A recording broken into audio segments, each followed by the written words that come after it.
Online study में आप सभी का स्वागत है आपके यूट्यूब चैनल ऑनलाइन स्टडी में।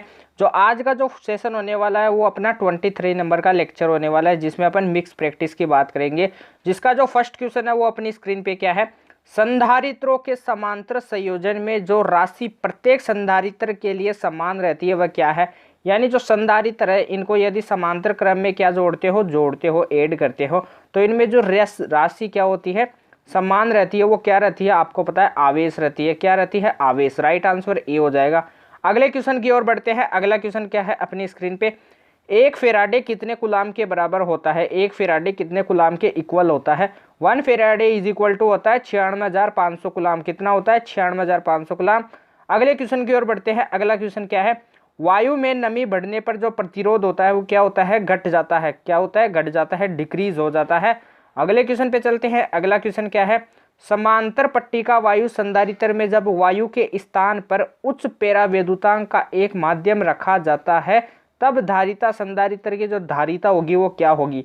अर्थात कोई संधारित्र है, इसमें पहले क्या थी, एयर थी। यदि इसमें मीडियम कोई माध्यम रखा जाता है तो इसके कारण जो धारिता होगा उसका जो मान होगा वो क्या होगा, पहले की तुलना में बढ़ जाएगा, पहले के तुलना में घट जाएगा, या फिर नो चेंज या फिर अपरिवर्तित रहेगा। धारिता का जो फॉर्मूला होता है वो तो C is equal to a epsilon naught upon में क्या होता है, D होता है।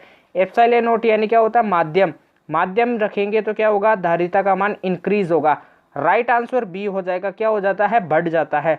अगले क्वेश्चन की ओर चलते हैं। अगला क्वेश्चन क्या है अपनी स्क्रीन पे, सेल का आंतरिक प्रतिरोध इलेक्ट्रॉनों के बीच की दूरी के क्या होता है, व्युत्क्रमानुपाती होता है या फिर समानुपाती होता है, प्रोपोर्शनल होता है या फिर व्युत्क्रमानुपाती। आपको बताना है क्या होता है, ये अनुक्रमानुपाती होता है। जो सेल का जो आंतरिक प्रतिरोध होता है वो उनके बीच की दूरी के व्युत्क्रमानुपाती होता है, ये आपको पता होना चाहिए, स्मॉल डी के। अगले क्वेश्चन की ओर बढ़ते हैं। जो अगला क्वेश्चन क्या है, एसएचएम से रिलेटेड है। एसएचएम का जो फुल फॉर्म होता है वो क्या होता है, सिंपल हार्मोनिक मोशन, यानी हिंदी में होता है सरल आवर्त गति। एक एसएचएम करते हुए, एक सरल आवर्त गति करते हुए जो कण का कला π/2 है तो क्या होगा। आपको बताना है कि जो कोई कण होता है, जो एसएचएम में कोई कण है, यदि वह कला π/2 के साथ क्या कर रहा है, गति कर रहा है, तो उसमें वेलोसिटी, त्वरण और वेग में जो संबंध होता है वो क्या होता है, आपको बता दूं। ये क्या होती है, मीन स्थिति यानी माध्य स्थिति होती है। यहाँ पर जो विस्थापन होता है वो 0 होता है, जो वेग होता है, वेलोसिटी, वो क्या होता है, मैक्सिमम होता है, और जो एक्सेलरेशन होता है, त्वरण, वो क्या होता है, मिनिमम होता है। इससे इस तरफ जाते हैं तो y यानी जो विस्थापन होता है वो क्या होता है, मैक्सिमम होता है। ए यानी एम्पलीट्यूड, आयाम है, इसके इक्वल होता है। वेलोसिटी होता है वो मिनिमम होता है, कितना होता है, 0 होता है। एक्सेलरेशन होता है वो कितना होता है, मैक्सिमम होता है, ये आपको पता होना चाहिए। तो ऑप्शंस पे चलते हैं। क्या बोल रहा है, π/2 कला पर। π/2 कला पर ये तीनों चीज होती है। क्या होती है, ये तीनों चीज आपको पता होना चाहिए। इसका जो विस्थापन होता है वो अधिकतम होता है, इसका वेग अधिकतम नहीं होता, सॉरी मिनिमम होता है। राइट आंसर ए नहीं होगा।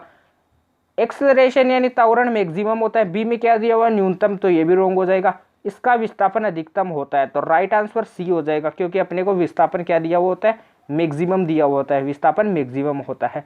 अगले क्वेश्चन की ओर बढ़ते हैं। मैं इनके फॉर्मूले भी आपको बताता रहूंगा जो आपके न्यूमेरिकल में काम में आते हैं। अगला क्वेश्चन क्या है, यदि ध्वनि का आयाम 2 गुना कर दे तथा फ्रीक्वेंसी का मतलब होता है आवर्ती, आवर्ती पहले की 1/4 रह जाए तो उस बिंदु पर ध्वनि की जो इंटेंसिटी यानी जो तीव्रता होगी, आई होगी, आई से शो करते हैं तीव्रता को, तीव्रता का मान होगा वो क्या होगा, आपको बताना है। तीव्रता समानुपाती किसके होती है, आई ए स्क्वायर एन स्क्वायर। ए क्या है, एम्पलीट्यूड, आयाम है, एन क्या है, फ्रीक्वेंसी, आवर्ती है, एक होता है इंटेंसिटी, समानुपाती होता है ए स्क्वायर आयाम के। यह लाइट के केस में, सूर्य के प्रकाश के केस में होता है, और ये किसके, साउंड के केस में होता है, साउंड यानी ध्वनि के केस में होता है। तो अपन साउंड यानी ध्वनि की बात कर रहे हैं, तो अपन इस फॉर्मूले को काम में लेंगे। तो अपन इस फॉर्मूले का नोट करते हैं। यहाँ पर आई समानुपाती ए स्क्वायर मल्टीप्लाई एन स्क्वायर, तो आई समानुपाती एम्पलीट्यूड कितना है, 2 गुना, और फ्रीक्वेंसी कितनी है, 1/4 यानी क्या है, 1/4, 1/4 का स्क्वायर। यहाँ पे 2 का स्क्वायर था तो क्या हो जाएगा, 2 यानी 4, 2 का स्क्वायर 4, मल्टीप्लाई 1 अपॉन में 16, तो 4, 4 जो 16, तो 1/4 हो जाएगी। जो इंटेंसिटी यानी तीव्रता हो जाएगी वो कितनी हो जाएगी, पहले से 1/4 हो जाएगी, पहले से चौथाई हो जाएगी, यानी इंटेंसिटी क्या हो जाएगी, I अपॉन में 4 हो जाएगी, ये आपको पता होना चाहिए। अगले क्वेश्चन की ओर बढ़ते हैं। जो अगला क्वेश्चन है वो क्या है, ये भी मोस्ट इंपोर्टेंट क्वेश्चन है, ये एग्जाम में डायरेक्ट हिट किया हुआ क्वेश्चन है, इसलिए मैं इस क्वेश्चन को उठा के लाया हूँ आपके लिए। एसएचएम यानी सिंपल हार्मोनिक मोशन, सरल आवर्त गति करते हुए कण के विस्थापन तथा त्वरण के मध्य जो कालांतर होता है वो रेडियन में क्या होता है। इसकी ट्रिक होती है दवा, इसकी ट्रिक क्या होती है, दवा, क्या होती है, दवा। डी यानी विस्थापन के लिए जो डी यानी डिस्प्लेसमेंट, वी यानी वेलोसिटी, ए यानी एक्सेलरेशन। विस्थापन के लिए जो कालांतर होता है वो 0 होता है, वेलोसिटी के लिए जो होता है वो π/2 होता है, एक्सेलरेशन के लिए जो होता है वो पाई होता है, डिस्प्लेसमेंट और वेलोसिटी के जो मध्य का जो कालांतर होता है वो क्या होता है, π/2 होता है, और वेलोसिटी और एक्सेलरेशन के जो मध्य का कालांतर होता है वो भी π/2 होता है। यहाँ से डिस्प्लेसमेंट और वेलोसिटी के जो मध्य जो कालांतर का जो अंतर है वो कितना, π/2, और वेलोसिटी और एक्सेलरेशन के मध्य का जो कालांतर का जो अंतर है वो कितना, π/2। यदि अपन डिस्प्लेसमेंट यानी विस्थापन और एक्सेलरेशन की बात करते हैं तो 0 से पाई जा रहा है, यानी पाई 180 का अंतर है, तो कितने का, पाई का। अपने को क्वेश्चन में क्या पूछा जा रहा है कि विस्थापन तथा त्वरण में जो कला का अंतर होता है वो रेडियन में क्या होगा, पाई होगा। आपको पता है क्या होगा, पाई, क्योंकि डिस्प्लेसमेंट और एक्सेलरेशन में जो मध्य जो कला का अंतर है वो कितना, पाई है। अगले क्वेश्चन की ओर बढ़ते हैं। इस क्वेश्चन को आपको याद रखना है क्योंकि ये एग्जाम में आया हुआ है। अगला क्वेश्चन क्या है, यदि इलेक्ट्रॉन व प्रोटॉन को समीप लाया जाए तो, यदि इलेक्ट्रॉन, कोई इलेक्ट्रॉन ई है, ई माइनस को अपन इलेक्ट्रॉन बोलते हैं और ई को क्या बोलते हैं, प्रोटॉन बोलते हैं। इनको यदि पास लाया जाता है तो आपको पता है कि रेडियस का मान क्या होता है, कम होता है। इनको पास लाएंगे तो रेडियस का मान कम होता है। आप ऐसे नहीं समझना चाहते हो तो आप ऐसे समझिए, कूलाम्ब लॉ में यानी जो कूलाम्ब का नियम था उसमें अपन ने स्थितिज ऊर्जा की बात की थी। Potential energy is equal to क्या होती है, के Q1 Q2 अपॉन में क्या होती है, R होती है, क्या होती है, R। के ऐसे कैसे होएगा, Q1 क्या है, इलेक्ट्रॉन का चार्ज क्या है, -E, और Q2 क्या है, प्रोटॉन का चार्ज +E। इसके नीचे क्या आएगा, R। इस फॉर्मूले को मैं ऐसे कैसे यहाँ पे रखता हूँ, U is equal to -KE² upon में R हो जाएगा, माइनस बाहर आ जाएगा। अब क्या बोल रहा हूँ, इलेक्ट्रॉन का चार्ज E- है और प्रोटॉन का E+ यानी E है। इनको पास में लाते हैं तो इनकी मध्य आकर्षण पैदा होता है, आकर्षण बल लगता है। इनके कारण जो इनकी रेडियस होती है, त्रिज्या का मान क्या हो जाता है, डिक्रीज यानी कम हो जाता है। त्रिज्या का मान कम करोगे तो नेगेटिव में वैल्यू का मान क्या होगा, इंक्रीज होगा। नेगेटिव में वैल्यू आएगी तो पोटेंशियल एनर्जी नेगेटिव में क्या होगी, बढ़ेगी। तो इसका मतलब क्या होगा, जैसे मैं बोलूँ पोटेंशियल एनर्जी क्या है, -2 है और ए क्या है, -4 है। इनमें बड़ा कौन सा है, -2। तो माइनस में यदि बढ़ती जाती है तो क्या हो जाएगी, पोटेंशियल एनर्जी क्या हो जाएगी, डिक्रीज हो जाएगी। क्या हो जाएगी, डिक्रीज, घटती जाती है। राइट आंसर क्या हो जाएगा, ए हो जाएगा। कैसे, ये मैंने आपको बता दिया प्रूफ के साथ। अगले क्वेश्चन की ओर बढ़ते हैं। अगला क्वेश्चन क्या है, यदि किसी वस्तु की गतिज ऊर्जा 300% बढ़ा दी जाती है तो उसका जो मोमेंटम होगा, संवेग होगा, वो क्या होगा। सबसे पहले मोमेंटम एक कंजर्व राशि होती है, यानी क्या होती है, कंजर्व क्वांटिटी होती है, यानी संरक्षित राशि होती है। ये आपको पता होना चाहिए। इसके बारे में मैं आगे क्वेश्चंस लेके आया हूँ आपके लिए, जो आपके लिए मोस्ट इंपोर्टेंट है, उनको आपको देखना है। अपन ने पीछे वाले क्वेश्चन को सोल्व किया जो कि आपके लिए मोस्ट इंपोर्टेंट क्वेश्चन था, उसको अपन ने काफ़ी अच्छे से सोल्व किया है। अगला क्वेश्चन जो है उसमें क्या बोल रहा है, मोमेंटम और जो काइनेटिक एनर्जी में जो संबंध होता है वो मैंने आपको बताया था, √2mE। जो EK है वो अपनी क्या है, काइनेटिक एनर्जी है। KE से किससे भी शो कर सकते हो। मास की यानी द्रव्यमान की बात इस क्वेश्चन में नहीं की जा रही है, तो इसको यहाँ से डिलीट कर दिया जाता है। P मोमेंटम समानुपाती किसके हो जाता है, √EK, किसके, √EK। इक्वेशन फर्स्ट देते हैं, इसको यहाँ पे सोल्व करते हैं। इसको अपन बिना फॉर्मूले के सोल्व करते हैं। क्या करते हैं, बिना फॉर्मूले के सोल्व करते हैं। जैसे आपको बोल रहा है काइनेटिक एनर्जी कितनी दे रखी है, 300%। पहले काइनेटिक एनर्जी कितनी होगी, माना 100%। पहले कितनी थी, 100% थी। अब कितनी हो गई, 300%। कितनी दी हुई है, 300%। टोटल करेंगे कितना, 400%। कितना होगा, 400%। P समानुपाती √400। यहाँ पे काइनेटिक एनर्जी की वैल्यू रखेंगे तो P समानुपाती किसके आएगा, 200 के। अब यहाँ से अपन मोमेंटम अपना कितना आया, मोमेंटम में जो परिवर्तन कितना आया, 200%। पहले मोमेंटम कितना था, 100%। अब कितना आया, 200%। कितने का फर्क हुआ, 100% का फर्क हुआ है। यहाँ पे 200 में से 100 को माइनस करेंगे तो कितने का फर्क होगा, 100 का। राइट आंसर क्या हो जाएगा, 100%। संवेग क्या हो जाएगा, 100% बढ़ जाएगा। कितना बढ़ जाएगा, 100%। ये मैंने आपको बिना फॉर्मूले के बता दिया है। कैसे बढ़ेगा, मोमेंटम में जो परिवर्तन कितना आया, 200%। पहले मोमेंटम कितना था, माना अपन ने 100%, और अब कितना आया, 200%। 100 से 200 में आने में 100 का चेंज होता है, यानी 100 का परिवर्तन होता है। इसका मतलब 100% बढ़ जाता है। राइट आंसर बी हो जाएगा। अगले क्वेश्चन की ओर बढ़ते हैं। अगला क्वेश्चन क्या है, ये मोस्ट इंपोर्टेंट क्वेश्चन है। गुणता किस पर निर्भर करती है या आवर्ती पर निर्भर करती है? किस पर निर्भर करती है? आवर्ती पर, फ्रीक्वेंसी पर निर्भर करती है। ये आपको पता होना चाहिए। फ्रीक्वेंसी और टाइम पीरियड में जो संबंध होता है वो F = 1/T होता है, ये भी आपको पता होना चाहिए।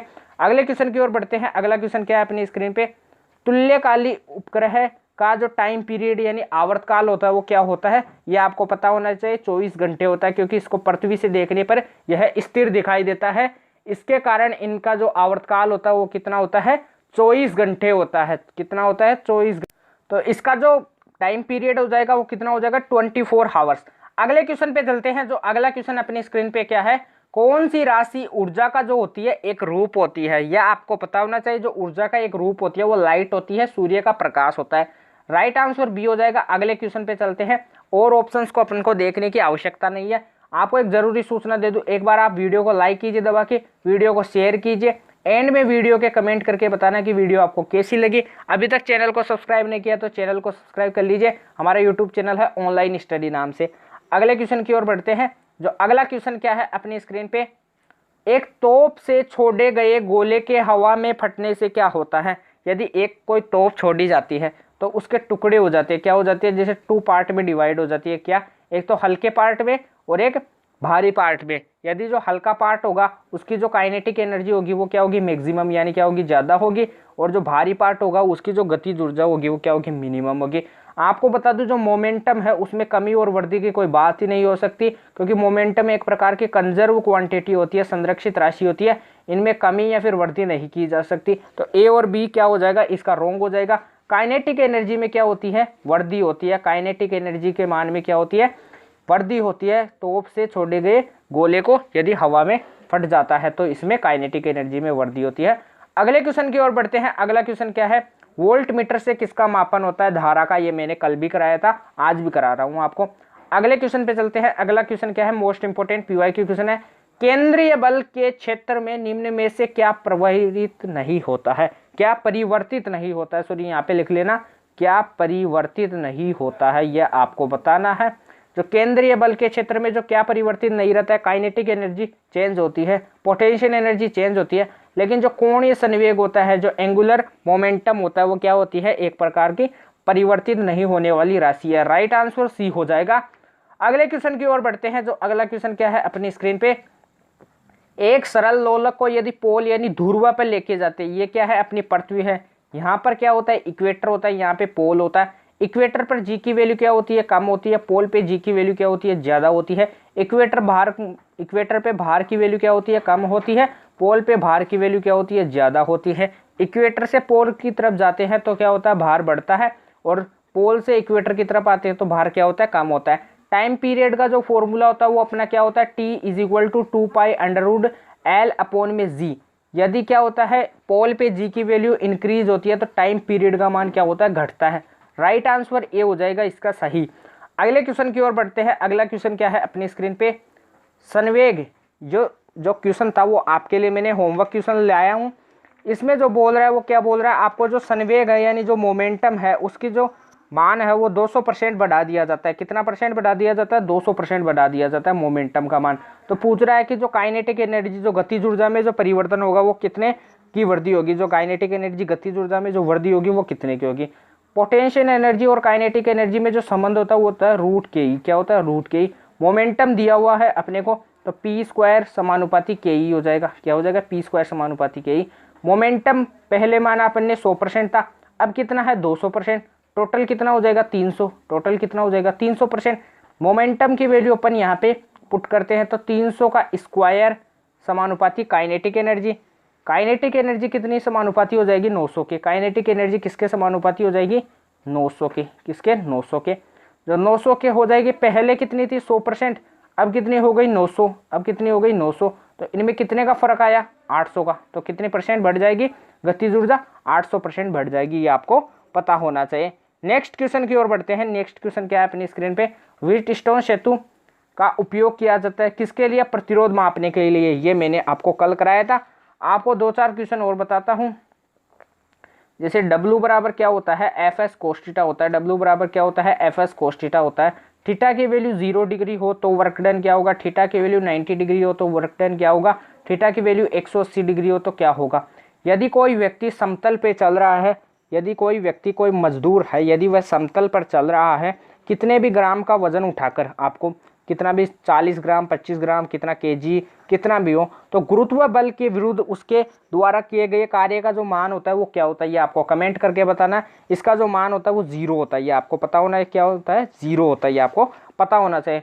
जो पोटेंशियल एनर्जी का जो फॉर्मूला होता है वो क्या होता है, W इज इक्वल टू क्या होता है, mgh होता है। W इज इक्वल टू क्या होता है, mgh होता है। इससे भी न्यूमेरिकल बनते हैं, इससे कल न्यूमेरिकल लेके आऊँगा आपके लिए। तो आज के सेशन की समाप्ति करते हैं। तो आज के सेशन में अपन ने 25 प्लस क्वेश्चन का टास्क कंप्लीट किया। अपन रोजाना ऐसे टास्क को कंप्लीट करते हैं। अभी तक वीडियो को लाइक नहीं किया तो वीडियो को लाइक कीजिए, शेयर कीजिए और कमेंट करके बताइए कि वीडियो आपको कैसी लगी। और अभी तक चैनल को सब्सक्राइब नहीं किया तो चैनल को प्लीज़ सब्सक्राइब कीजिए, हमारे चैनल से जुड़ जाए। टेलीग्राम चैनल है हमारा ऑनलाइन स्टडी के नाम से, जिन पर हमारी जो PDF होती है, जो नोट्स होते हैं वो अवेलेबल कराए जाते हैं, इसलिए उससे भी जुड़ जाना है। तो अपन कल मिलते हैं नई सेशन के साथ, तब तक के लिए जय हिंद जय भारत।